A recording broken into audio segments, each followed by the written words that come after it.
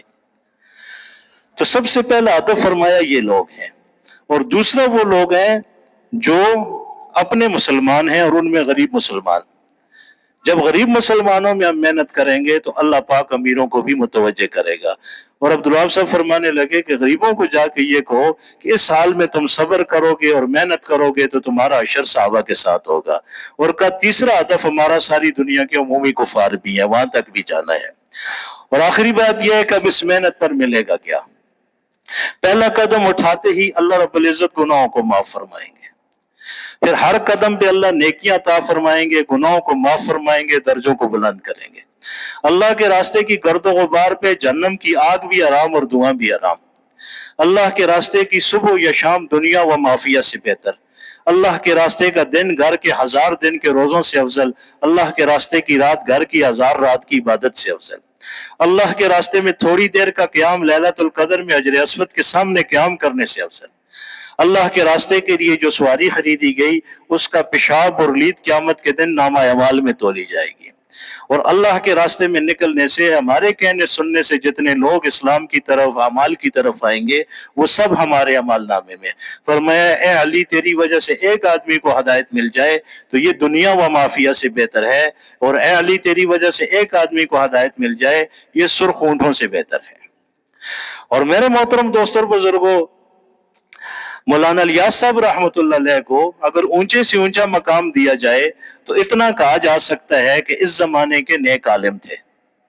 اس سے اونچا مقام ان کو نہیں دیا جا سکتا۔ اس زمانے کے ایک نیک عالم تھے، اپنی ذات سے نیک اعمال کرتے تو کتنے کرتے، ساری زندگی لگاتے تو کتنے عمل کر لیتے، اور اپنی ذات سے کسی ایک جز کو پکڑ کے محنت شروع کرتے تو کتنی کرتے۔ اب محنت ایسی جاری کی کہ اب قوموں کی قومیں، ملکوں کے ملک اسلام کے اندر آ رہے ہیں۔ یہ ماشاءاللہ آپ کا عظیم الشان مرکز ہے۔ اب سارے کوارٹ والے پاکستان میں سب سے آگے ہیں۔ ہمارے ساتھ ترکی کے مہمان تھے، بہت خوش ہوئے، کہنے لگے کوارٹ والوں نے تو ہمیں تبلیغ بھی سکھا دی ہے، نصرت بھی سکھا دی ہے۔ بہت خوش ہوئے۔ اور عید کے دن سارے آ رہے تھے، ہر کوئی مٹھائی لے کے آ رہا ہے، کوئی چائے لے کے آ رہا ہے، کوئی اور چیز لے کے آ رہا ہے۔ انہوں نے کہا جو بھی آتا ہے کچھ لے کے آتا ہے، یہ تو عجیب لوگ ہیں، اللہ نے ان کو عجیب مقام دیا ہوا ہے۔ تو میرے محترم دوستوں بزرگوں، ساری دنیا ہماری آپ کی منتظر ہے۔ اور جس ملک کے اندر دیکھیں، یہ ترکی ایسا تھا کہ ہماری پشاور کی جماعت گئی تھی، پروفیسر شاہد صاحب اور یہ باقی لوگ، تو اس وقت یونیورسٹیوں میں یہ اس لیے ٹھہرے تھے کہ ان کو یہ پتہ لگے کہ تعلیم یافتہ آدمی بھی شلوار قمیض پہن سکتا ہے، داڑھی رکھ سکتا ہے، امامہ باندھ سکتا ہے، اور بات کا موقع بھی نہیں ملتا تھا۔ ابھی ہم 2022 میں گئے تو 50 آدمی نقد چلہ 4 مہینے کے لیے آئے، حالانکہ وہ بیماری اور کورونا کا زمانہ گزرا تھا اور اس وقت بھی چل رہا تھا۔ اور پھر 23 جماعتیں چلے کی انہوں نے دی، 21 جماعتیں سے روزے کی دی، اور گشتوں میں 10-10 12-12 آدمی ایسے امامے باندھے ہوئے۔ تو اللہ کے فضل و کرم سے اس محنت سے ساری دنیا اٹھ رہی ہے۔ مولانا الیاس صاحب رحمۃ اللہ علیہ 2 باتیں فرماتے تھے۔ ایک بات یہ فرماتے تھے کہ اگر میں پیری مریدی اختیار کروں تو کسی پیر کو اپنے لیے مرید نہ ملے، لیکن محنت مجھے اللہ نے ایسی عطا فرمائی کہ انسانیت کی کایا پلٹ دے گی۔ اور ایک دفعہ فرمایا کہ آج تک مشائخ نے اصلاح کے جتنے طریقے اختیار کیے ہیں مجھے سب پہ پورا رسوخ حاصل ہے، خواہ وہ بیعت کا راستہ ہو یا تصنیف کا راستہ ہو یا کوئی اور راستہ ہو، لیکن یہ ایسی محنت ہے جو انسانیت کی کایا پلٹ دے گی۔ اور ایک مرتبہ مولانا یوسف صاحب رحمۃ اللہ علیہ نے بیان کیا کہ اللہ کو جب امت کی قسم پرسی پہ رحم آیا اور اللہ نے فیصلہ فرما دیا کہ امت کو میں نے پھر سے سارے عالم میں چمکانا ہے، تو پھر اللہ نے حضرت مولانا الیاس صاحب رحمۃ اللہ علیہ پہ رحم فرما کے وہ محنت امت کے اندر شروع فرمائی، جس محنت کے ذریعے سے امتیں چمکا کرتی ہیں، اور حضرت نے اس محنت کی بنیاد 6 صفات پر رکھی۔ تو میرے محترم دوستوں بزرگوں، آسٹریلیا میں ہمارے ایک ہندوستان کی جماعت کے امیر صاحب نے کہا کہ ساری دنیا کی ایجنسیوں نے تحقیق کی کہ اس محنت کا تو اربوں خربوں ڈالر کا بجٹ ہے، تو ان کو فنڈنگ کون کرتا ہے؟ تو ساروں کے اکاؤنٹ کھنگالے، بزرگوں کے، باقیوں کے، تو انہوں نے کہا فنڈنگ تو کوئی نہیں کرتا۔ یہ محنت کیسے چلتی ہے؟ کہا پھر وہ فیل ہو گئے۔ کہا آپ نے بھی کبھی سوچا ہے؟ تو پھر انہوں نے کہا کمزور سے کمزور جماعت بھی ہو تو 2-3 آنسو بہانے والے ضرور ہوتے ہیں، تو ٹنوں آنسو روزانہ اللہ کے خزانوں میں جمع ہو رہے ہیں۔ اے اللہ ہم ہدایت چاہتے ہیں، اور قربانیاں ہر آدمی کی جمع ہو رہی ہیں، تو اللہ رب العزت ہمیں آپ کو اس محنت کی قدردانی کی توفیق دے، اپنے آپ کو اللہ سے قبول کروانا ہے۔ تو کون کون نیت کرتے جی انشاءاللہ موت تک اس محنت کو مقصد بنا کر کروں؟ جب نیت ہم نے کر لی تو یہ سمجھو کہ اللہ کی مدد ہمارے ساتھ ہو گئی۔ عبدالوہاب صاحب رحمۃ اللہ علیہ فرماتے تھے، ایسا آدمی جو سوتے ہوئے ساری امت کی نیت کر کے سوئے اور اپنے آپ کو ذمہ دار سمجھ کے سوئے اور اٹھتے ہی ذمہ دار سمجھ کے اٹھے، اللہ اس کو وہ نور بصیرت عطا فرماتے ہیں کہ ساری امت میں کام کیسے کرنا ہے یہ رائے اللہ اس کے دل پہ کھول دیتے ہیں۔ تو اونچی سی اونچی نیت ہو، سارے انسانوں کی نیت ہو، قیامت تک آنے والے انسانوں کی نیت ہو۔ قوت عمل انسان کی محدود ہے، قوت فکر وسیع ہے۔ قوت عمل کے اعتبار سے ساری زندگی لگاؤ تو سارے کوہاٹ سے ملاقات نہیں کر سکتا آدمی، لاکھوں کی تعداد میں لوگ ہیں، لیکن قوت فکر کے اعتبار سے جتنا جتنا محنت کر سکتا ہے وہ محنت کرے، جہاں اوروں کو تیار کر سکتا ہے وہاں اوروں کو تیار کر کے بھیجے، اور جہاں نہیں جا سکتا وہاں دعا کرے، اللہ رب العزت ضرور بالضرور ہدایت کو عام فرمائیں گے۔ تو انشاءاللہ مغرب کے بعد بیان ہوگا، ابھی پرانے احباب کا جوڑ ہوگا، 31 مارچ کی عصر سے پرانے احباب کا جوڑ ہے، 5 اپریل کو انشاءاللہ دعا ہو جائے گی، جس میں 4 مہینے